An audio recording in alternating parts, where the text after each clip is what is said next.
Well, hello everyone. I'm delighted to be here. We have 34 days. We've got to win. Dan Patrick's got to go, doesn't he? All right. We are running out of energy. I've been on this for 1,950 days. And we have 35 days left. It all started when I decided to run for comptroller 4 years ago because they cut public education. You know the story. They cut public education and they lied to us. And I'm a Democrat and I'm an auditor. I get lied to for a living, and it was a bad answer. And I got angry enough to run because public education is very important. And taxes, I mean, if you don't get taxes right, it's just not fair. And so I decided to run for comptroller, and I haven't stopped. We didn't win when I ran for comptroller. Then the problems got worse. And so the party asked me to run again, this time against Dan Patrick. And I said I'd be happy to. He is the worst lieutenant governor in the history of the state, isn't he? Okay. You know, I should have asked, what I'd like to do, if it's all right with you, is a little bit more in terms of introducing myself, and then I thought, if it's all right, I'll walk through the high points of my agenda. And then I'd like to turn my attention to what I know is on your mind, which is what are we going to do about guns? And then when I'm finished, we'll throw it open to questions, if that's okay, and we'll stay as long as y'all want. I've never held office. I just got angry, as discussed. My wife, Suzanne, of 29 years, I'll never forget the day that I told her that I was going to take early retirement. And she got this very pained expression. What are you going to do? I'm going to work on saving the state public education. She said, is there travel involved? And I said, yeah, a lot. She said, okay, go. But we've been married 29 years, Suzanne and I. We celebrated our anniversary on August 19th. I was in El Paso and she was in Houston, and she said it was one of the better anniversaries we'd ever had. And she's behind me 100%. And we have two sons, both of whom went to public schools. I'm a real believer in public schools. And I was a partner for a long time at PricewaterhouseCoopers, so I'm a certified public accountant. You know the difference, I'm sure, between an introverted and an extroverted accountant. Any accountants in the room? Do you know the difference between an introvert and an extrovert? Oh, Anna, how are you? Nice to see you. The introvert looks at his shoes while he talks to you, but the extrovert looks at your shoes while he talks to you.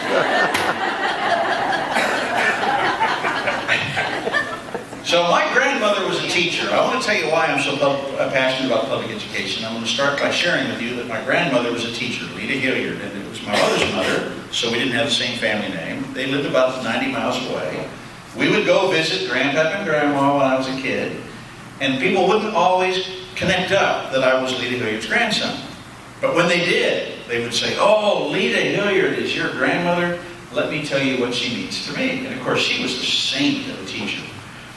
But I always believe that that's where teachers are that important to our community. I mean, it's in my fabric. I mean, I know what she did for people in their lives, and so I'm very passionate about what she did, about public education. I also think we have a moral obligation to all of the young people in our state, so they have a fighting chance. And of course, we all know in terms of economics what it means for the jobs that we'll be creating in 5 and 10 and 15 years. We need to have critical thinking skills, and we aren't doing that. So a big part of my agenda is public education. And I'm not going to dive too deeply into it because I want to focus on what we're here to talk about, which is guns. But my passion is public education. I also know where the money's going to come from. We do have to put more money into public education. It cannot come from homeowner property taxes because we're overtaxed already.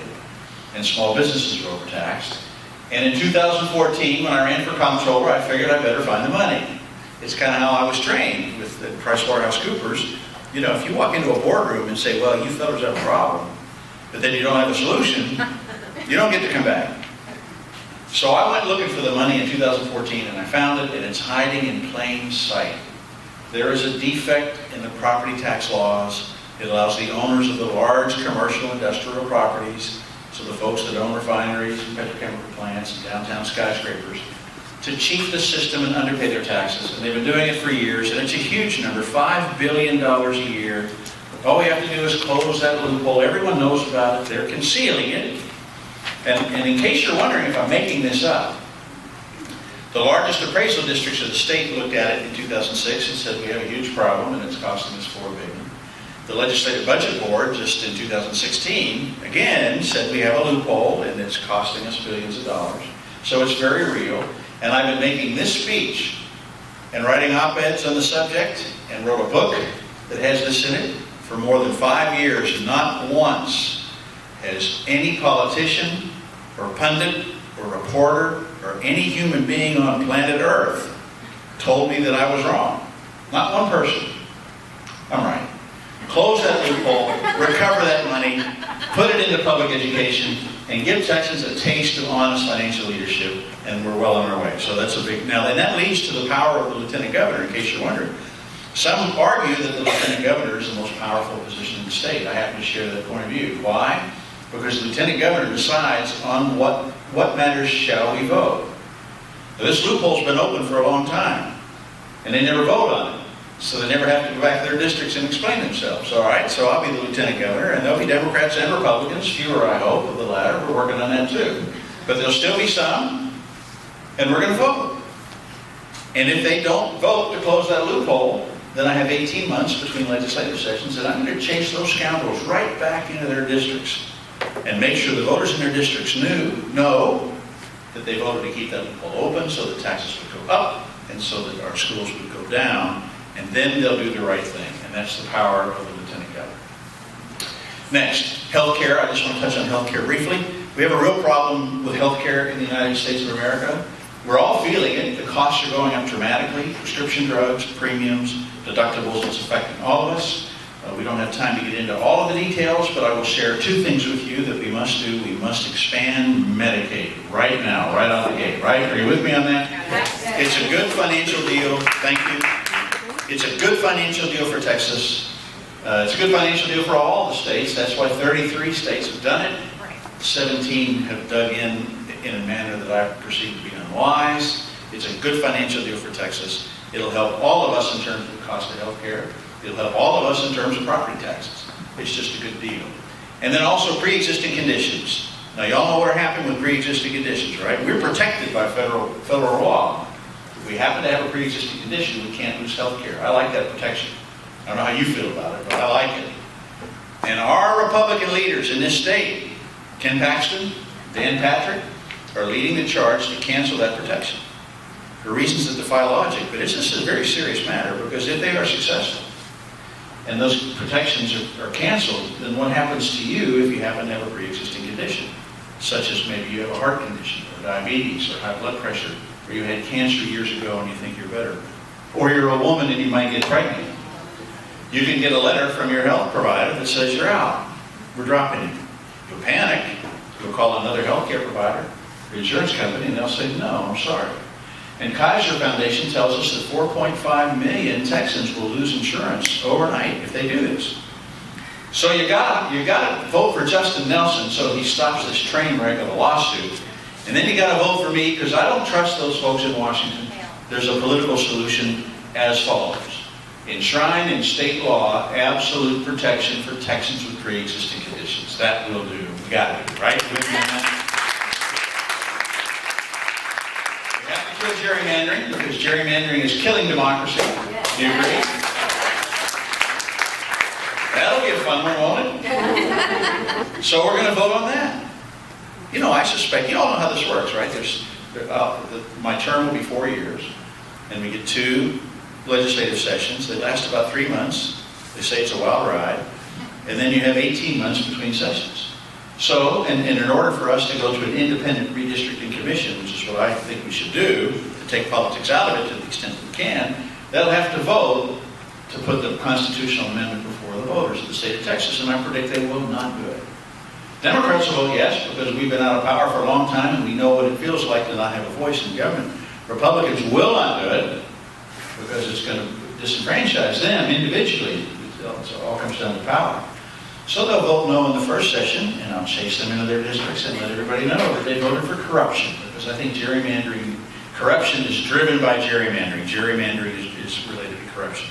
So we'll do that. And then finally, before we talk about guns, I want to talk about compassion. I started talking about compassion at the beginning of this campaign.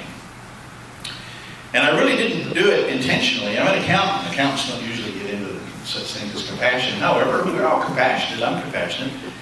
And I was just happening to make a speech in Gulf Lake, Texas. I remember thinking, why on earth does anybody go to Gulf Lake, other than the fact that it's beautiful, because there's only a dozen Democrats there, maybe more by now. But you go everywhere when you're running for statewide office. And I just had a few words to say about compassion. And kind of how I feel about it. Somebody there videotaped me, put it into a TV commercial, and it went viral. And I thought, well, perhaps I'll talk about compassion more often. Because compassion is missing in public policy. And we should bring it back. And I'm very pleased to report that everyone's using the word compassion now when they're talking about public policy in Texas. Nothing special about me, except I'm the one who said it. But it's what's on everybody's minds. And when you look at such things as mental health, where we're not doing a good job at all, when you look at child protective services, when you look at women's health, and the things that have happened, the highest maternal mortality rate, and you think if you look at those issues through the lens of compassion, you get to a very different place than where we are now. So we want to bring compassion back. So those are the things that I'm working on, and now what I'd like to do is talk about guns. Shall we? Mm-hmm. First of all, I'm a big fan of Moms Demand Action. And so congratulations on leading Moms Demand Action.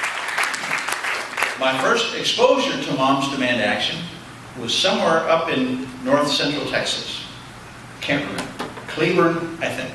It was about a year and a half ago. We had just gotten started. And I was approached by 3 moms in the t-shirts. And I wasn't sharp enough to read the t-shirts. I just was approached by 3, and they said, how do you feel about guns? And I said, well, I'm pro-Second Amendment, but we ought to have a sensible conversation about gun safety. They said, thank you very much. That was the end of the discussion. Those were Moms Demand Action. And then that led to a discussion. And we have to do something. We have to do something. Now, I'm going to share with you my journey on this topic. I'm going to be as candid and honest as I can be. First of all, I own a deer rifle because my dad and I used to hunt deer. And, of course, I wasn't a very good shot. I like to say that many a buck died of old age after running every day. And I'm pro-Second Amendment. However, we have to have sensible gun laws, and we have to be able to have a conversation like we once did. It's been politicized. That's not right. It's led to this point. But I wasn't going to campaign on it. I'm telling you, I'm going to be brutally honest. I was not going to campaign on it, even though I think it's time for sensible gun laws, because I didn't want to start a stampede. I calculated that I didn't want to start a stampede from the right. And I felt right with myself. And then Sutherland Springs happened, which was an absolute tragedy. November 6th, if I'm not mistaken, outside of Santa Fe. 3 dozen people killed, if I'm not mistaken. 2 dozen people killed. And then I thought, okay, I aspire to be a leader. What does one do? And you immediately think, I'm going to go and offer thoughts and prayers. And that's when I felt a sense of bankruptcy, moral bankruptcy. And that's when I decided that I'm not going to do that. I'm going to campaign on it. Because it's the right thing to do. I'm not ever going to find myself in that position. So I started making phone calls. What do we suppose the right answer is? And, there's a lot of points of view on this, but I made phone calls, and I thought deeply and talked to Democrats, and I talked to Republicans, and I read up on the subject. And so I was prepared, but hadn't done anything yet, and then came Santa Fe. And when Santa Fe happened, 2 things happened. I said, I'm going to campaign on this, and if it turns into a referendum, so be it. It's what we must do. But also the state changed, and there's no mistaking it. And my Republican friends changed. We've all changed. We must act. And so now the political climate is right, and we have to do something about it. And then I started talking to Moms Demand Action. What do you all think we ought to do? And they said, Mike, we really only have 1 or 2 expectations of you. 1, background checks that work. Background check system that works. That was the one thing. And don't change any of the licensing laws. They're bad enough already. Don't change any of the licensing laws, and you ought to get yourself a license to carry so that you understand how this works. That's all we expect of you, and we will accredit you as a candidate. And I said, okay, I accept. I'll fight for that. Then Santa Fe happened, and we wanted to do a press conference, and I called the Moms Demand Action. Nuri, y'all know Nuri? Yeah. Can you send somebody to Austin to stand with me while we do a press release? And she said, we've added 1 requirement. What is that? Red flag law. I said, absolutely. Frankly, I had never heard of a red flag law until Nuri and I discussed this, and so I researched it, but it was immediately logical and sensible. Yep. So that's where we stand. And so now I'm traveling the state. And every time I make a speech, I ask who's here that's from Moms Demand Action. put their hand up. I can't think of an event that I attended where there wasn't at least one, I'm proud to say. And then for the whole crowd listening, we walked through. What should we do? Very simple. Background check system that works and red flag laws. Let's act on those two things now. The politics are with us. We can do this. And when we do, we have completely changed the dialogue around guns in Texas.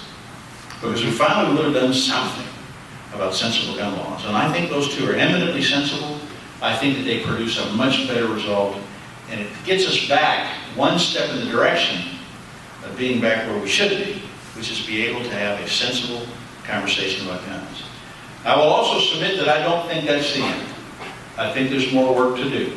And I don't campaign on this, because all we do is talk about those two things on the stump.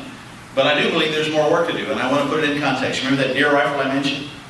When I bought that deer rifle, way back when, with paper route money, Dad and I went to the gun store, we bought it, and it was pump action. And I said, hey Dad, why can't I have an automatic, And he said, no, those aren't lawful because that's not safe. Okay. And then I saw that it only held a few rounds. And I said, Dad, why can't I have one that I can sit there all day long? He said, no, because that's not safe. It's not lawful because that's not safe. And so my reaction, my hair didn't catch on fire. I didn't all of a sudden think about the Second Amendment. I said, yeah, that makes sense to me. We got to be safe, right? So I do think that there's likely to be more work to be done.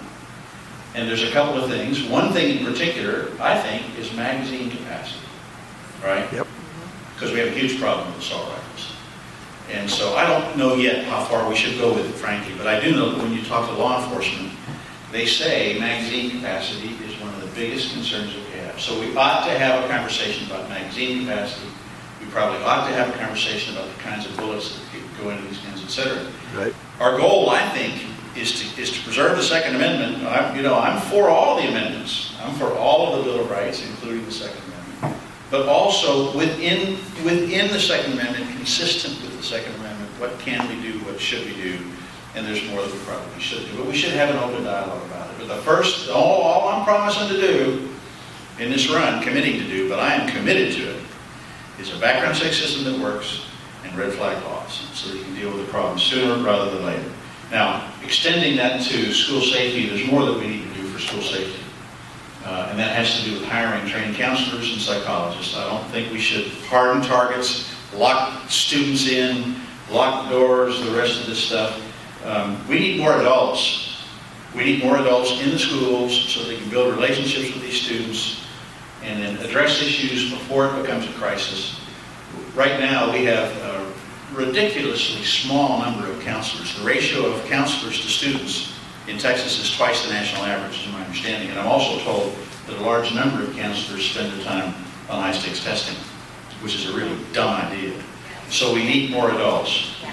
And there'll be other steps for physical security. I'm not saying that there isn't a part to play in terms of exits and entrances. And as a practical matter, I think school boards and local communities ought to make those decisions. I don't have a particular passion one way or another, except we don't want to militarize our schools, in my opinion. They need to be nurturing environments, not threatening environments.